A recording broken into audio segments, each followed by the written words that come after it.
jamana bɛɛ lajɛlen fo yan fɔ aw sigiyɔrɔ la ka sanga ni aw ka wagati o cogoya ye an b'aw ladɔnya k'a fɔ bi ye utukalo tile 21 san 2025 a y'aw bisimila Mali kunnafoni ka don kibaruya olu kɛnɛ kan.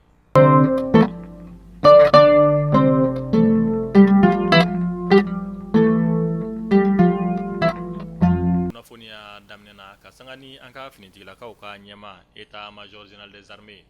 ale ye kunnafoniya di kɛ ka sanga ni fɛn mun ye tarata tɛmɛnen utukalo tile 19 san 2025 an ka finitigilakaw dagayɔrɔ mun bɛ farabugukaw olu fɛ fo ka taa se biriki wɛrɛ o ma jatigɛ wale tigilamaw tun ye bengani wale ta ni ka ni yɔrɔ kofɔta in sɛgɛrɛ mun kɛra sababu ye an ka finitigilakaw ka kɛlɛbolo fɔlɔ mun bɛ wele ko opération dugukoloko ale ye wulikajɔ sigi sen kan fɛn mun ye pankuru sira fɛ ani duguma sira o fɛ mun kɛra sababu ye u ye dankari kɛ fɛn mun ye jatigɛ wale tigilama caman na nin yɔrɔ kofɔta ninnu kɔnɔna na an ka finitigilakaw ka ɲɛma a ko k'a b'a da bɛɛ lajɛlen kulo kan an ka to an ka finitigilakaw kɔ u bɛ fɛɛrɛ ni dabali bɛɛ lajɛlen na walasa jamana a bɛ se ka basigi cogoya mun na. Kasingana faba ale kɔnɔna na kunungo araba utukalo tile 20 an ka Bamaliba ntolaci la kɔrɔ mun bɛ yen ni a bɛ wele ko Seydou Keta ale ye usine dɔ jɔ an ka jamana kɔnɔ usine mun bɛ yen ni a bɛ wele ko SDA an b'aw ladɔnya k'a fɔ usine kofɔta in yɛrɛ baara daminɛ a bɛ wagati jan bɔ o de hukumu kɔnɔna na an ka minisiriso mun ka baara ɲɛsinen bɛ sɛnɛ koɲɛ olu ɲɛnabɔli ma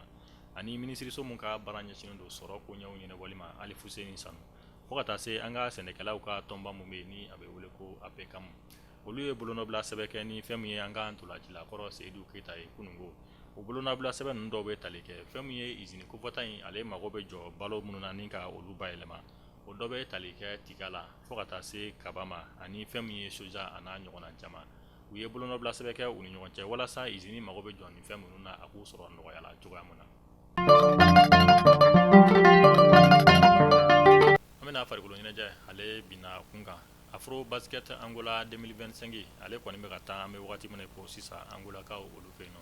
kunungo utukalo tile 20 fɛn min ye Bamaliba bolola ntolacilaw ni o ye basketkɛla cɛmanw ye olu ni Côte d'Ivoire jamana kɔni olu jouera kunungo mun yɛrɛ kɛra sababu ye an ka Bamaliba bolola ntolacila cɛmanw ye sebaya sɔrɔ Côte d'Ivoire jamana ale kan an b'aw ladɔnya k'a fɔ ɲinan bɛ ka san 38 ye fɛn min ye Bamaliba bolola ntolacilaw u tun ma deli ka se demi-finale ale kɛnɛ kan u kɔni ye Côte d'Ivoire jamana ale ci kunungo 102 u y'o de don Côte d'Ivoire jamana la Côte d'Ivoire jamana ka donta kɛra 96 an b'aw ladɔnya k'a fɔ ni ala ye samedi natɔ o yirana fɛn min ye an ka basketkɛla cɛman olu ni Senegal bɛna ɲɔgɔn sɔrɔ demi-finale ale kɛnɛ kan an b'a fɔ ala ka sebaya di an ka bolola ntolacilaw ma ni o ye basketkɛla cɛmanw ye.